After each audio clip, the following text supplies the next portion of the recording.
Assalamualaikum warahmatullahi wabarakatuh.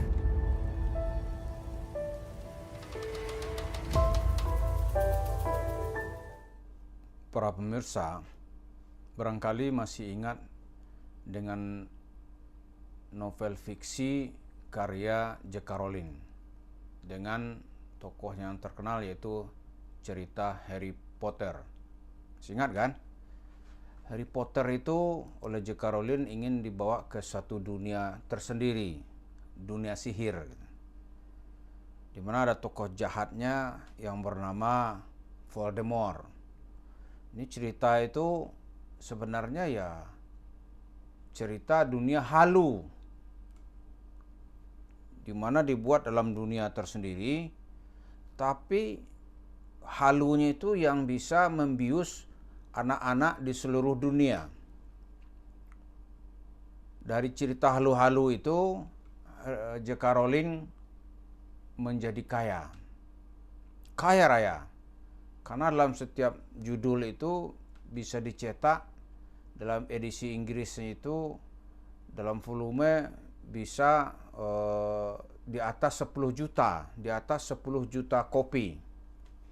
Dengan harga setiap judul itu kalau kita lihat di toko buku itu di atas $20. Buku itu kemudian sampai volume 7.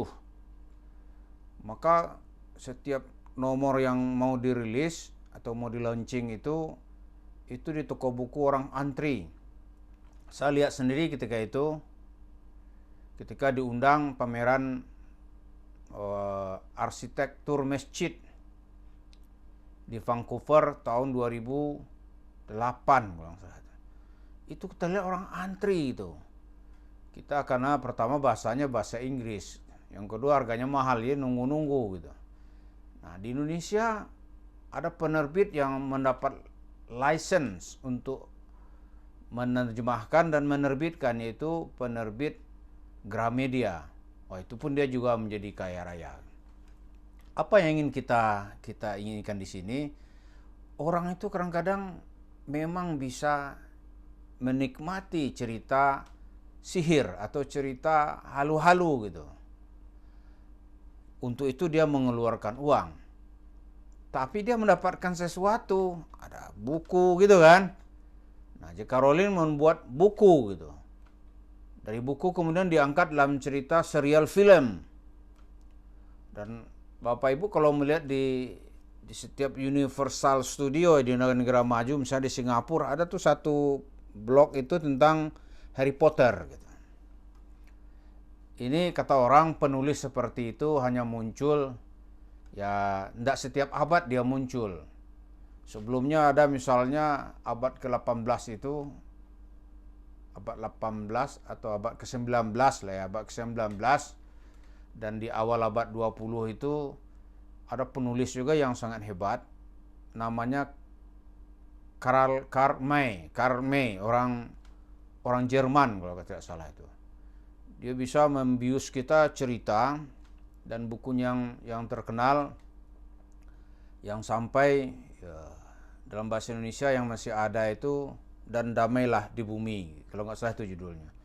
Itu juga hebat gitu, membius otak, walaupun ini bentuk realnya nanti belum tentu itu yang sebenarnya.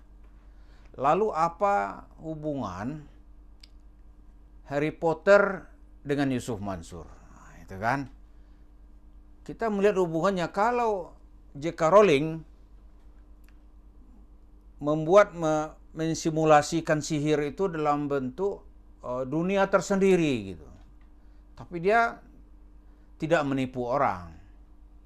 Nggak ada tuh duit orang dikutip-kutip sama dia, misalnya mendengarkan ceritanya, itu nggak ada. Atau diajak berpetualang ke surga itu, nggak ada. Dia hidup di dunianya sendiri. Nah, Yusuf Mansur itu kelakuannya itu seperti cerita penyihir di dalam cerita Harry Potter. Tapi ini tokohnya tokoh jahat gitu. Kalau dalam cerita Harry Potter itu namanya Voldemort. Wah, itu tokoh jahat dalam cerita Harry Potter. Nah, Yusuf Mansur ini dalam masyarakat Islam telah tampil sebagai tokoh jahat gitu. Tokoh penyihir.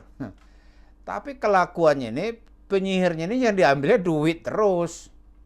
Dia menjual halu-halu, kemudian dibungkus dengan cerita agama gitu. Adalah bau-bau agama yang bungkus cerita agama, kemudian menampilkan diri sebagai seorang ustadz. Lalu dari situ dia memulai atau melakukan aksi petualangannya. Maka jatuhlah korban di mana-mana. Ada korban tuh yang nggak berani bicara karena orang kita tuh kan punya punya mental itu pakeuh, nggak enakan gitu. Aduh nggak enak gitu kan. Tapi lama-lama menggunung ini, rasa nggak enak ini, maka di mana-mana orang menolak sang penyihir dari ketapang ini. Di sihirnya sekarang tuh sudah nggak laku, cerita-cerita yang berbau agama itu orang sudah ini pasti ujungnya nanti cerita duit. Karena itu kita ingatkan juga, siapa yang berani gitu berhubungan dengan Yusuf Mansur, itu ibaratnya dia telah membuka Pandora Pandora setan gitu, atau Pandora penyihir gitu. Maka sang penyihir ini nanti akan bergentayangan kemana-mana. Maka kita dalam beberapa tahun ini mencoba memasukkan si penyihir ini supaya diblokir di dalam botol, supaya halu-halunya nggak berkembang kemana-mana. Jadi siapa yang berani kembali membuka atau mengundang Yusuf Mansur, itu kita umpamakan itu dalam hadis Nabi itu seperti orang mendatangi dukun atau mendatangi tukang sihir. Datang saja gitu. Dalam hadis kita lihat, datang saja kepada tukang sihir atau ke dukun. Apakah dukun itu nama nanti orang pintar? Wah, itu kan datang aja. Wah, itu 40 hari sholatnya nggak diterima kata Rasulullah. 40 hari. Jadi sekarang kalau datang ke Yusuf Mansur atau mendatangkan Yusuf Mansur gitu. Sekarang nih kan kampanye dia nih. Kita datang. Walah. Itu ibaratnya 40 hari dijamin rugi dah. Rugi apa? Ya rugi duit.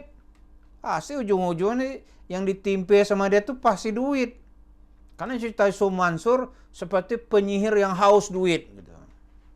Dan dia nggak puas-puas. Itu satu, mendatanginya.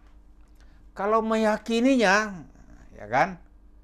Kalau meyakininya, itu meyakini apa cerita-cerita dukun, meyakini cerita-cerita penyihir gitu. Kalau dalam hadis Nabi kita lihat, itu kan orang bisa keluar dari ajaran Islam. Nah, meyakini, percaya kepada cerita Yusuf Mansur, gitu kan? Itu paling kecil kerugian kita adalah hidup penuh dengan kesia-siaan. Orang akan hidup dalam dunia halu-halu. Gitu. Karena tidak ada yang dibawa oleh Yusuf Mansur kecuali cerita halu-halu. Cerita halu-halu ini ujung-ujungnya apa? Ya ngambilin duit. Ngambilin duit, nggak ada. Karena itu ya setiap kesempatan, ya setiap celah yang bisa dimasuki oleh Yusuf Mansur harus ditutup rame-rame. Umat Islam harus keluar bersama-sama seperti dia keluar dalam cerita itu melawan para penyihir gitu. Kalau enggak, kita akan dibawa uangnya dia ambil dan diajak, yang diberikan cuma hiburan cerita halu-halu. Yang beli 5 pesawat lah gitu kan. Udah bertahun-tahun pesawatnya terbang nggak mendarat. Woi, di mana mendaratnya? Nggak ada. Di mana lapangan terbangnya? Nggak ada. Siapa pilotnya? Nggak ada. Berapa orang jemaahnya? Nggak ada. Yang penting duitnya dapat. Itu paket merdeka itu. Kalau kita ungkap-ungkap gini, Yusuf Mansur itu dianggap ini musuh dia langsung nih. Kita dianggap menarasikan negatif tentang dia gitu. Padahal iya. Terus kumpulinnya uang, bangun masjid, alasannya dia bangun masjid, kita balik gereja di Spanyol. Uangnya dapat, batu batanya sana nggak ada, tanah juga nggak ada. Saya ada kawan di sana tuh masih jadi dubes, sekarang ada nggak? Nggak ada, pernah dia cerita itu. Kemudian orang lagi senang umrah plus Turki, wah dipinta sama dia di Turki gitu. Kemudian yang di sini, Nah, jadi sekarang begitu kita masukkan ke dalam kotak Pandora, jangan ada lagi yang berani membuka. Kalau terbuka, ini penyihir dari Ketapang ini akan bergentayangan di mana-mana.